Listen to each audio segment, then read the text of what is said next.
날마다 솟는 샘물과 함께하는 오늘의 큐티 시간입니다. 9월 23일 수요일, 오늘의 말씀은 고린도전서 15장 12절로 19절의 말씀입니다.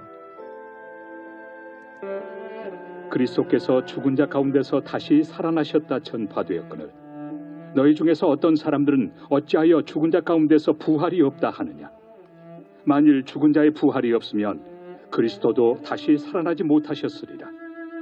그리스도께서 만일 다시 살아나지 못하셨으면 우리가 전파하는 것도 헛것이요 또 너희 믿음도 헛것이며 또 우리가 하나님의 거짓 증인으로 발견되리니 우리가 하나님이 그리스도를 다시 살리셨다고 증언하였습니다. 만일 죽은 자가 다시 살아나는 일이 없으면 하나님이 그리스도를 다시 살리지 아니하셨으리라. 만일 죽은 자가 다시 살아나는 일이 없으면 그리스도도 다시 살아나신 일이 없었을 터이요 그리스도께서 다시 살아나신 일이 없으면 너희의 믿음도 헛되고 너희가 여전히 죄 가운데 있을 것이요 또한 그리스도 안에서 잠자는 자도 망하였으리니 만일 그리스도 안에서 우리가 바라는 것이 다만 이 세상의 삶뿐이면 모든 사람 가운데 우리가 더욱 불쌍한 자이리라. 새로운 아침입니다. 엘샤다이, 하나님은 전능하신 분이십니다. 고린도 교회 안에는 10가지가 넘는 문제들이 있었습니다. 1장에서 4장까지는 교회 내의 당파 싸움의 문제, 5장은 성적인 욕망에서 파생된 성윤리 문제, 6장은 성도 간의 송사 문제, 7장은 혼사 문제, 8장은 시장에서 판매하는 고기를 먹는 문제, 9장은 바울의 사도권 문제, 10장은 우상에게 드리는 제사에 참여하고 그 음식을 먹는 문제, 11장은 여자가 예배 시에 머리에 두건을 쓰는 문제와 성만찬 문제, 그리고 12장부터 14장은 은사의 문제에 대해 장황하게 다룹니다. 그리고 고린도전서 15장은 그리스도 예수의 부활 문제를 다루고 있습니다. 성경 각 장에 대한 별칭을 말할 때 고린도전서 15장은 부활장이라고 말합니다. 고린도는 지역적으로 헬라 문화, 철학의 중심지에 위치해 있었습니다. 당시 헬라 철학의 기초는 이원론이었습니다. 세상은 두 가지 원리에서 움직여 간다는 것입니다. 예를 든다면 빛과 어둠, 음과 양, 영과 육과 같이 말입니다. 그러면서 하나는 악한 것이고 하나는 선하다고 봅니다. 고린도 교회 성도들에게도 이러한 헬라 철학의 이원론 사상이 뿌리 깊게 박혀 있었습니다. 문제는 이원론 사상이 성경과 배치될 때가 많다는 것입니다. 특히 영과 육에 관한 잘못된 이해입니다. 영은 선한 것이고 육은 악한 것으로 인식했는데 이러한 논리와 사상은 그리스도의 육체적 부활을 부인하게 되는 심각한 문제를 유발시켰다는 것입니다. 예수님께서 십자가 위에서 돌아가심으로 악한 육체를 벗어버렸는데 그리스도께서 부활하심으로 다시 육체를 가지셨다는 것은 잘못되었다는 주장입니다. 즉, 그리스도의 육체적인 부활에 대해 부인하는 자들이 고린도 교회 내에 있었다는 것입니다. 이 문제를 가지고 사도 바울은 그리스도의 육체적인 부활이 부인되어지면 우리의 신앙은 거짓이고 믿는 자들은 가장 불쌍한 자들이 될 것이라고 말씀하면서 그들의 주장이 잘못되었음을 논리적으로 설명해 가고 있는 내용이 고린도전서 15장의 말씀입니다. 먼저 오늘 본문 12절로 13절 말씀을 보십시오. 그리스도께서 죽은 자들 가운데서 다시 살아나셨다 전파되었거늘 너희 중에서 어떤 사람들은 어찌하여 죽은 자 가운데서 부활이 없다 하느냐. 만일 죽은 자의 부활이 없으면 그리스도도 다시 살아나지 못하셨으리라고 말씀합니다. 사도 바울은 부활의 복음을 듣고도 죽은 자의 부활을 부인하는 일부 고린도 교회 성도들을 향하여 부활의 확실성을 일깨우고 있습니다. 먼저 그들의 주장에서부터 출발하여 부활이 없다면 그리스도인의 신앙이 얼마나 무익하고 헛된 것이 되고 마는지를 설명합니다. 세상은 자신의 이성과 경험에 근거하여 그리스도의 복음을 평가하고 판단합니다. 그러나 사도 바울은 그들과 다르게 복음에 근거하여 세상을 바라보고 평가합니다. 바울 시대뿐만 아니라 19세기에서도 자유주의의 신앙을 주장했던 역사 비평학자들은 성경에 기록된 기적을 부인했습니다. 왜 그렇습니까?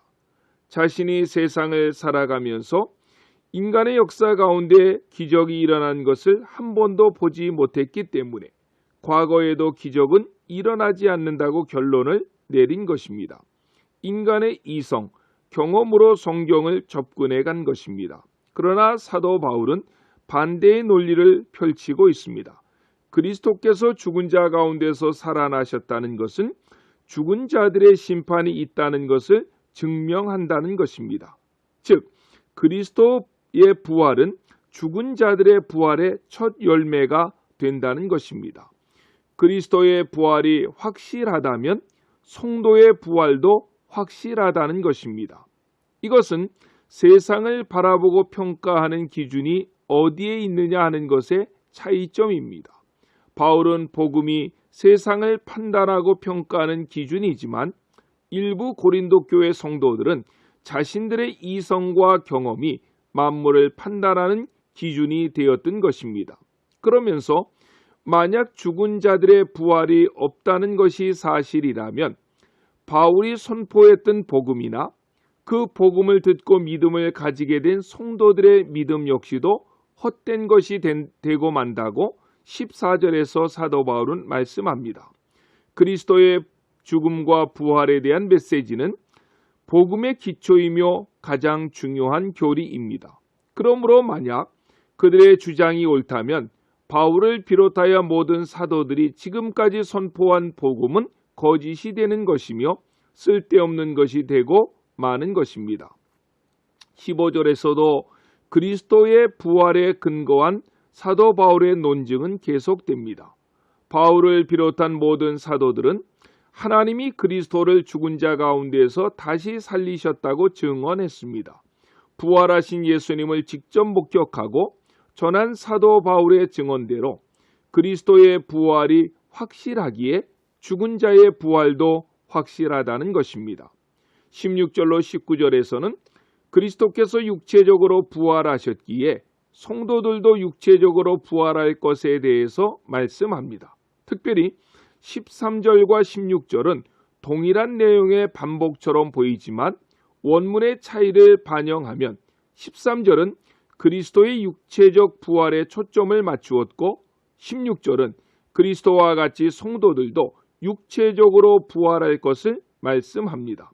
그리스도의 부활이 확실하듯이 그리스도를 믿고 죽은 성도들의 부활도 확실하다는 것입니다.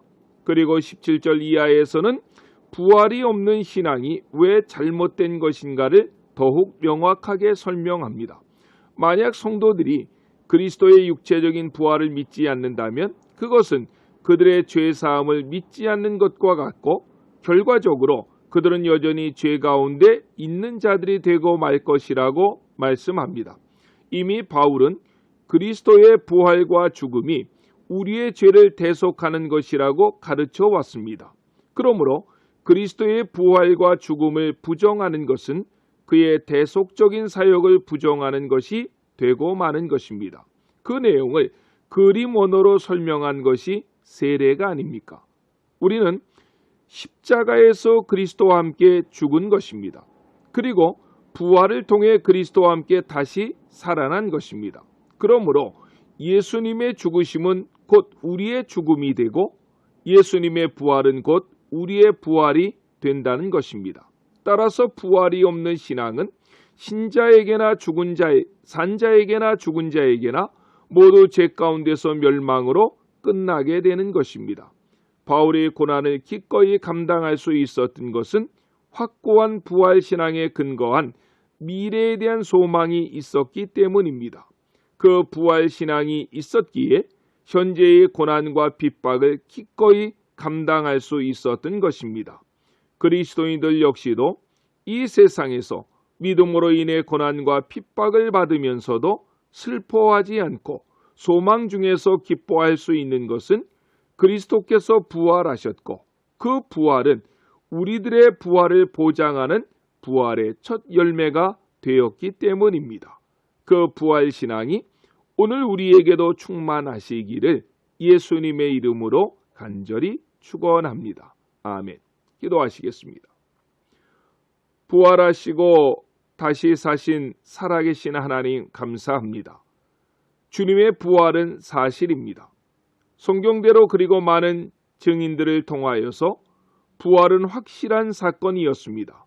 주님, 우리가 이 복음의 확신을 붙잡고 죽음을 이기시고 살아나신 주님께서 우리의 죽음 문제마저도 해결해 주실 것을 확실히 믿습니다. 그 주님을 소망하고 기대하며 이 험난한 광야의 여정을 믿음으로 걸어갈 수 있는 모든 성도님들이 되게 하여 주시옵소서. 코로나19로 인해 비대면으로 성도들이 각 가정에서 예배합니다. 하루속히 그 예전처럼 온 성도들이 함께 모여 예배하게 하시고 이 어려움의 때를 믿음 잃지 아니하도록 성령께서 붙잡아 주시고 함께하여 주시옵소서. 예수님의 이름으로 간절히 기도드렸습니다. 아멘.